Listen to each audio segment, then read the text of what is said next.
Economic region అభివృద్ధి ప్రణాళికలపై ముఖ్యమంత్రి నారా చంద్రబాబు నాయుడు సమీక్ష నిర్వహించారు. వివిధ రంగాల్లో కీలక ప్రాజెక్టుల ద్వారా రూ.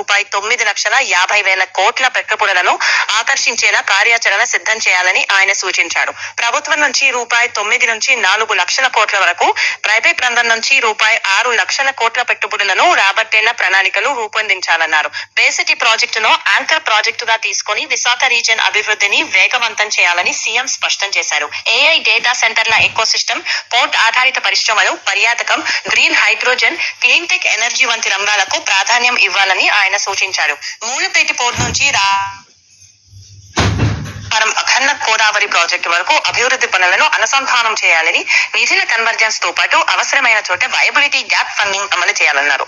ఈ సమీక్షలో ప్రధాన కార్యదర్శి సాయి ప్రసాద్ తో పాటు ఆర్థిక, పరిశ్రమల, పురపాలక, అటవీ, ఇంధన, పర్యాటక శాఖల ఉన్నతాధికారులు పాల్గొన్నారు.